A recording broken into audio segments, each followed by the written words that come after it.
there guys, how's it going? Welcome back to my movie review series. I hope you're all doing well over the holidays, and I wish you guys a Merry Christmas.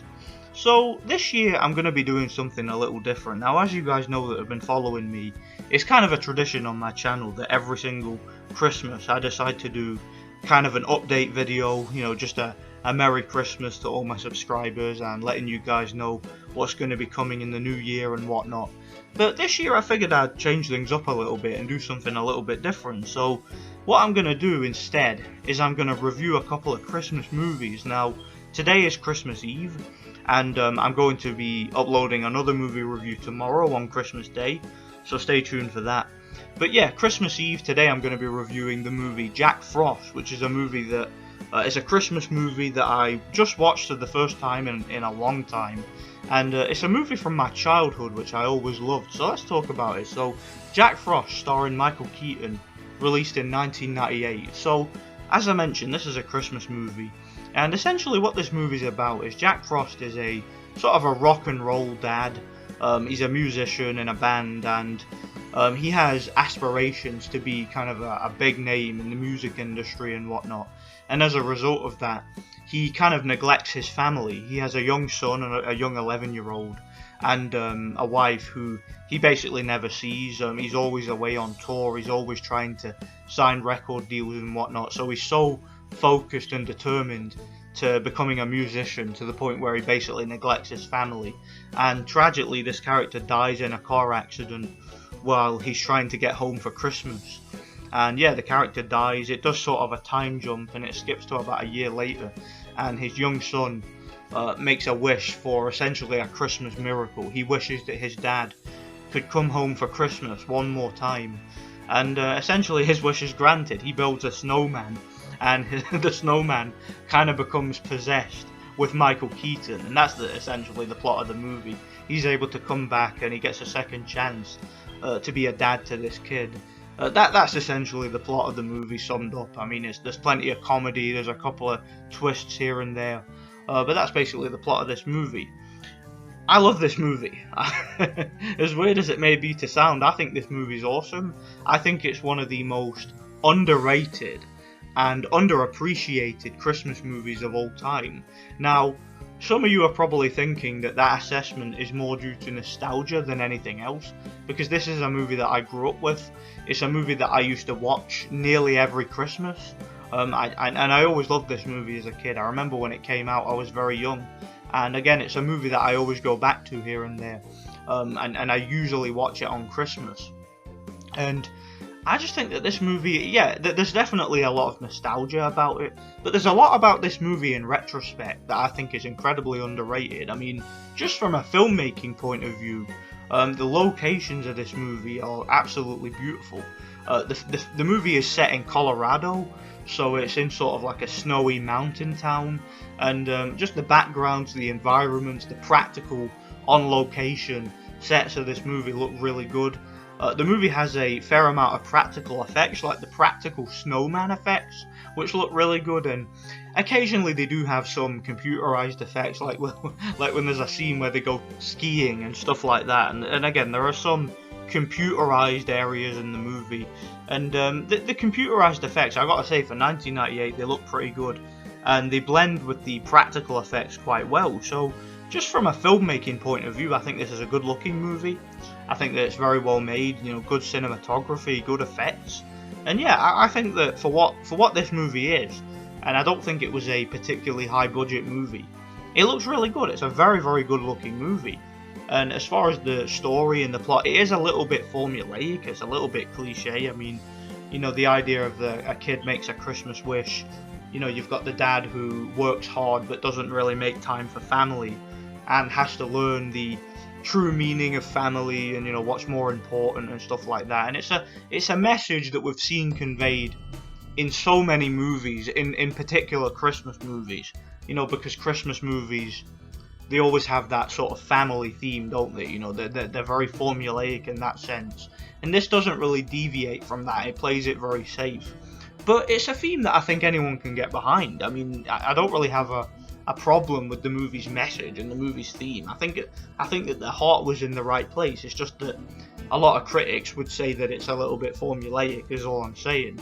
Now, this is a movie that gets absolutely bashed by critics. I mean, if you go on, for example, I know I hate talking about mainstream critic sites like IMDb and Rotten Tomatoes, but if you go on like Rotten Tomatoes, for example, they have this movie listed at like 19%, and all the top critics, like all the mainstream critics, say that this movie's garbage. They say that it's like one of the worst Christmas films of all time. I have to disagree. I think that the assessments that critics gave this movie, both on its release and nowadays, from what I'm seeing, I think that the critical assessment of this movie was damn right criminal. I mean, I'd say that this movie, for a Christmas movie, it's criminally underrated. I mean, the acting performances, Michael Keaton is fantastic in the role. This is one of my favourite roles of his, because this is very different to his usual movies. Obviously, with he's usually in movies that are either like straight up comedies or movies like Batman, where he's in a more serious role. But in this movie, he's a lot more reserved here. Like, I thought he was really sweet as the dad, and he was a really, really likable character, even though he comes across as a little bit misguided in the beginning and a little bit dim. But once he's put into this situation where he's the snowman, there's something very, very unpretentious about his performance and about the dialogue that he's given. Like, for example, there's one scene where he's walking through the middle of his town, just all casually, like like everything's all normal, and he's sort of pondering in his head why this happened and why he had to come back as a snowman. And he just points out at one point, he's like, "My name is Jack Frost, and I come back as a snowman." He's like, "Come on, that's not even clever." Like, there's some funny dialogue like that in this movie where it really lets you know how self-aware the movie is, like how self-aware the filmmakers were, and how unpretentious it is. And I think that that's quite refreshing. I really do. And it gives the movie a really light-hearted tone, because there are points in the movie which are genuinely depressing. Like I said, this family loses their father and he never makes it home for Christmas, so there's a lot of really sad scenes with the characters, and the acting is really good. I gotta say, the young boy in the movie, I forget the actor's name who plays the young kid, but I really did think he did a great job as the young kid. And he doesn't come across as whiny and annoying and like a complete brat like some characters in these types of movies do. He actually came across as a very mature and very conflicted character. Like, he's lost his dad and he's lashing out at people and he sort of abandons his friends and whatnot. But he does so in a way that's very believable. Like, you can really, really relate to this kid. Like, he's completely lost without his dad. And he even ignores everybody. Like, he ignores the school bullies and he ignores his former friends. He quits his hockey team and stuff like that. And they have like a sort of a sweet subplot in the movie where his dad was supposed to teach him a certain move, how to play hockey. And he never was able to teach him because, of course, his dad was never around, and he ended up dying. He ended up dying in a car crash before he could teach him. So when he comes back as a snowman, they have like a couple of montages where he's trying to teach him how to play properly for his big game and all that. And that was quite cool. That was quite a cool scene. And they also have sort of a little thing where the dad was always making promises that he was never able to keep. Like, he promised that he would go to his hockey game, but he was never able to make it because he was too preoccupied with work. And when he comes back as a snowman, it's damn near impossible for him to make it, but somehow he does. Like, he braves the danger that he's in order to attend his kid's hockey game, and that was quite a cool scene. It was actually really hit you in the sweet spot, it's that type of scene. And I just think that this movie is really good. I think it's really well written. I think for a Christmas movie, I mean, it's very, very well paced. It's, like I said, it's unpretentious. Alright, it's a very self-aware movie. It's really funny. It's got pretty good comedy, this movie.